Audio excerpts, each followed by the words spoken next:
Hey guys, আশা করছি আপনারা সবাই ভালো আছেন। আয়ুষ্মান ভারত বা প্রধানমন্ত্রী জন আরোগ্য যোজনা সম্পর্কে তো অবশ্যই শুনেছেন।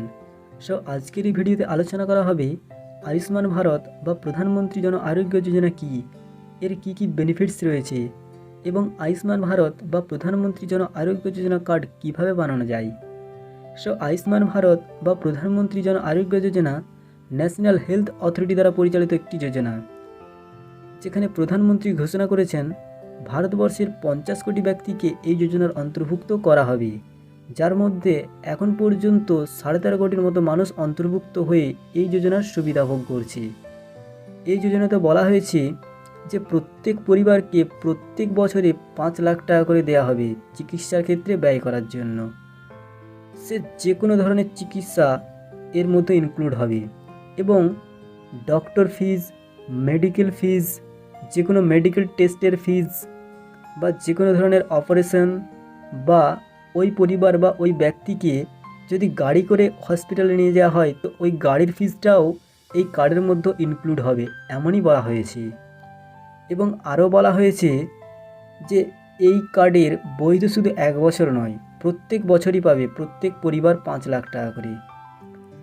তো এই কার্ডের জন্য এলিজিবল কিনা তা আপনি কিভাবে জানবেন, বা এর জন্য আপনি কি অ্যাপ্লাই করতে পারবেন? তো বন্ধুরা, না, আমি যখন দেখলাম যে এখানেতে কোনো অ্যাপ্লাই করার অপশন নাই, তো আমি এর হেল্পলাইনে কল করলাম। তখন সেখান থেকে আমাকে জানালো যে অ্যাপ্লাই করার কোনো অপশন নাই, কারণ 2011 সালে যে জনগণনা হয়েছিল সেই জনগণনার উপরে ডিপেন্ড করেই সরকার এক এক ব্যক্তিকে নিয়োগ করছে বা এক এক ব্যক্তিকে এই যোজনার অন্তর্ভুক্ত করছে। পরবর্তীকালে হয়তো আপনাদেরকেও অন্তর্ভুক্ত করা হবে, কেননা 50 কোটি ব্যক্তিকে এর মধ্যে অন্তর্ভুক্ত করা হবে, যা ভারতবর্ষের প্রায় অর্ধেক জনসংখ্যা। তো এখন আপনি কিভাবে জানবেন যে আপনার নামটি ইনক্লুড হয়েছে কি না?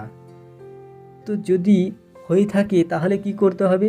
যদি হয়ে থাকে আপনাকে ওখানে একটি আইডি দেবে, যেই আইডিটিকে নিয়ে আপনাকে যে কোনো সরকারি হসপিটাল বা সিএসসি সেন্টারে গিয়ে বানাতে হবে কার্ডটি। শুধু আধার কার্ড বা ভোটার কার্ড যে কোনো একটা প্রুফ নিয়ে গেলেই হবে, অ্যাড্রেস প্রুফ, আর কিছুই লাগবে না। তো চেক কিভাবে করবেন যে আপনার নাম রয়েছে কি না? তো আপনার নাম থাকলেও হবে বা আপনার পরিবারের যে কোনো একজন ব্যক্তিরও থাকলে হলেও চলবে, ঠিক আছে? তো জানার জন্য দেখুন এখানে একটি হেল্পলাইন দেওয়া রয়েছে নাম্বার, এই যে হেল্পলাইন, এই নাম্বারেও কল করতে পারেন 1455 এবং স্ল্যাশ দিয়ে আরেকটি নাম্বার রয়েছে যে 1800111565, এই নাম্বারে কল করেও আপনারা জানতে পারেন। আর যদি আপনি অনলাইনে জানতে চান তাহলে আপনাকে এই ওয়েবসাইটে আসতে হবে pmjay.gov.in, এর লিঙ্ক আমি নিচে ডিসক্রিপশনে দিয়ে দেবো। এটি আয়ুষ্মান ভারত বা প্রধানমন্ত্রী জন আরোগ্য যোজনার অফিসিয়াল ওয়েবসাইট। তো আপনারা ওই লিঙ্কে ক্লিক করার পর এখানে চলে আসবেন। এখানে আসার পর আই এলিজিবল এর উপরে ক্লিক করতে হবে। ক্লিক করার পর আপনাদের কাছে এই ধরনের একটি ইন্টারফেস আসবে। তো এইখানে আপনাকে একটি মোবাইল নাম্বার দিয়ে দিতে হবে, যেন মোবাইল নাম্বারটি আপনার পাশে থাকে, কারণ ওটিপি আসবে। দেন এই যে ক্যাপচাটি দেখে দেখে এইখানেতে ফিল করতে হবে, দেন জেনারেট ওটিপিতে ক্লিক করতে হবে।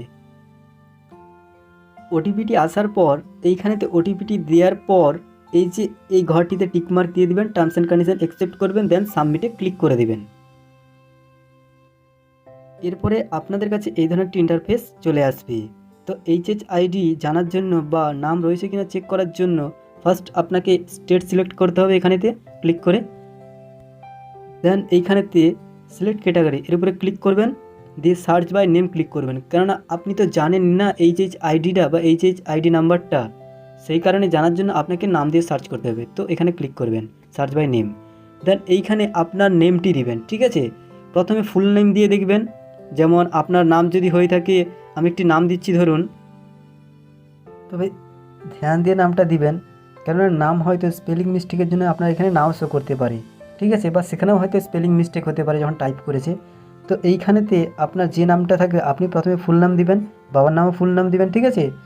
দিয়ে কি করবেন, যদি এখানেতে ডিটেলসগুলো দেওয়ার পরে যদি সার্চে ক্লিক করবেন, যদি দেখায় ভালো, না হলে কি করবেন, নামগুলো একটু একটু চেঞ্জ করবেন। যেমন আপনার শুধু না, যেমন এখানে দিয়েছি নাসের আহমেদ, তো আপনি এখানেতে শুধু নাসের দিয়ে দেখবেন, আপনার যে নিক নামটি, মেন নামটি দিয়ে দেখবেন, আপনার বাবারও মেন নাম দিয়ে দেখবেন, সার্চ করে দেখবেন, তাহলে হয়তো পেতে পারেন। কেননা এখানেতে একটু আধটু মিস্টেকের জন্য নাও শো করতে পারে। তো আপনাকে একটু আধটু নামকে এদিক ওদিক করে 2-1টা অক্ষর কম করে লিখে সার্চ করে দেখতে হবে, ঠিক আছে। যেমন আমি এখানেতে নাসির আহমেদ লিখলাম, এখানে বাবার নাম লিখে দিচ্ছি, ঠিক আছে, ওয়াজির, ঠিক আছে। দেন এখানেতে আপনার কী করতে হবে, মানে দিবেন নাম, বাবার নাম দিবেন, মায়ের নাম দেওয়ার দরকার নেই, এখানেতে স্পোজ নেমও দেওয়ার দরকার নেই। এইখানটায় ক্লিক করবেন, মেল নাম ফিমেল চুজ করবেন জাস্ট, ঠিক আছে।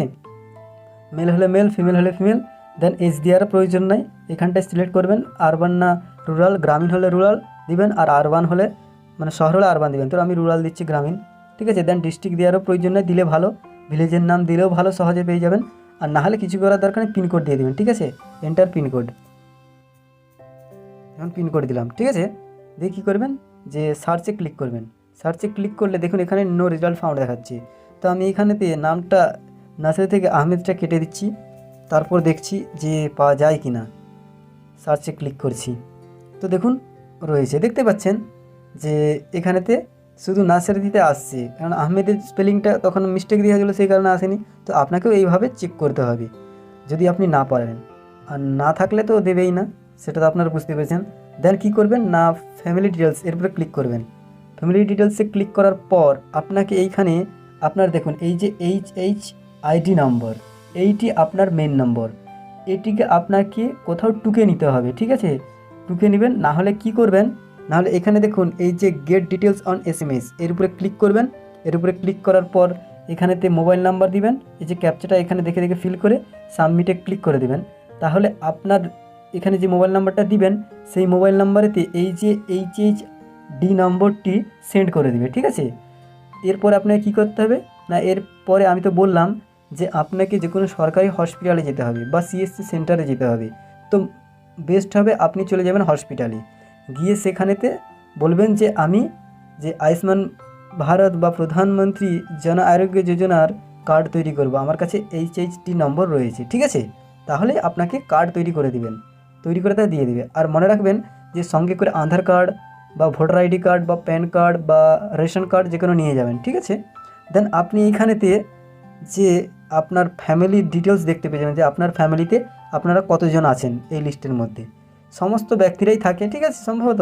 আর এইখানেতে ক্লিক করে আপনি ইনফরমেশন বা সূচনা দেখতে পেয়ে যাবেন যে কী কী আপনাকে করতে হবে, ঠিক আছে। কিছু করার দরকার নেই, এখানে অনেকগুলো অপশন রয়েছে যেগুলি আপনাকে নিয়ে যেতে হবে, যেমন আধার কার্ড, রেশন কার্ড বা গভর্নমেন্ট যে কোনো একটা ফটোকপি নিয়ে যাবেন, ফটো মনে করে, ঠিক আছে, সঙ্গে একটা ফটো নিয়ে যাবেন, ঠিক আছে।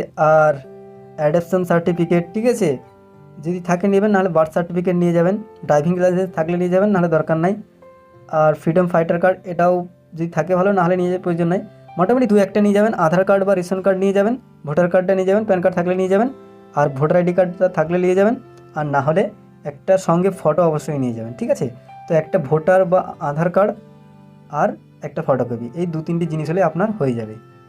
তো এইভাবে আপনারা আপনাদের কার্ড তৈরি করতে পারবেন। আরেকটা কথা আমি বলতে ভুলে গিয়েছিলাম, আপনারা যে আয়ুষ্মান ভারত কার্ড তৈরি করবেন, তৈরি করার পর আপনারা সব যে হসপিটাল, মানে সে সরকারি হোক বা প্রাইভেটই হোক, সব হসপিটালে কিন্তু সুযোগ সুবিধা পাবেন না।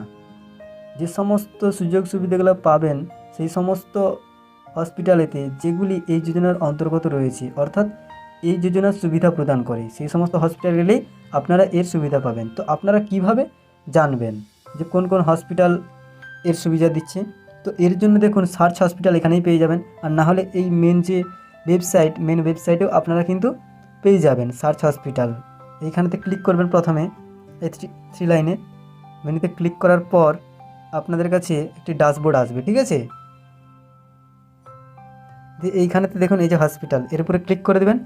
হসপিটালে ক্লিক করার পর ফাইন্ড হসপিটাল এইখানেতে ক্লিক করবেন। ফাইন্ড হসপিটালে ক্লিক করার পর আপনাকে এখানে কিছু ডিটেলস দিতে হবে, যেমন আপনাকে স্টেট সিলেক্ট করতে হবে, আপনি কোন স্টেটে থাকেন। দেন কি করতে হবে, ডিস্ট্রিক্টটা চুজ করে নেবেন, আপনি যে ডিস্ট্রিক্টে থাকেন, ঠিক আছে। দেন আপনাকে এইখানে হসপিটাল টাইপ এটা ক্লিক করবেন। দেন এখানে দেখুন যদি আপনি পাবলিক চুজ করেন তাহলে যে সমস্ত সরকারি রয়েছে সেগুলি দেখাবে, ঠিক আছে। আর যদি আপনি প্রাইভেট চুজ করেন, নট ফর প্রফিট, তাহলে যে সমস্ত বেসরকারি মানে প্রাইভেট হসপিটাল রয়েছে সেগুলি দেখাবে। তবে এটা চুজ করবেন না প্রাইভেট ফর প্রফিট, কেননা আপনাকে এখানে ছাড় দেবে না, কারণ ফর প্রফিটের জন্য লেখা রয়েছে, ঠিক আছে। নট ফর প্রফিট চুজ করবেন, ঠিক আছে। তো আপনি কি করবেন, দেন এইখানেতে যে হসপিটালের নাম দেওয়ার দরকার নেই, স্পেশালিটিও দেওয়ার দরকার নেই। আপনি ক্যাপচাটা দেখে দেখে এইখানেতে এন্টার ক্যাপচায় ফিল করবেন, দিয়ে এইখানেতে ক্লিক করে দেবেন এই যে সার্চ। তাহলে আপনাকে আপনার যে নিকটবর্তী যে সমস্ত হসপিটালগুলো রয়েছে সেগুলি দেখিয়ে দিবে। তো এইভাবে আপনারা এখানে থেকে হসপিটালটির যে চেকেবিলিটি চেক করতে পারবেন। তো বন্ধুরা, আশা করছি যে এই যোজনাটি অর্থাৎ আয়ুষ্মান ভারত বা প্রধানমন্ত্রী জন আরোগ্য যোজনা সম্পর্কে সম্পূর্ণভাবে বুঝতে পেরেছেন। এখনও যদি কোনো ডাউট থেকে থাকে তো নিচে কমেন্ট করে জানাবেন, আমি যথাসাধ্য উত্তর দেওয়ার চেষ্টা করব। আর ভিডিওটি যদি পছন্দ হয়ে থাকে তো ভিডিওটিকে লাইক করুন, আপনাদের বন্ধুদের সঙ্গে শেয়ার করুন এবং চ্যানেলতে নতুন এসে থাকলে চ্যানেলটিকে সাবস্ক্রাইব করুন। Thanks for watching.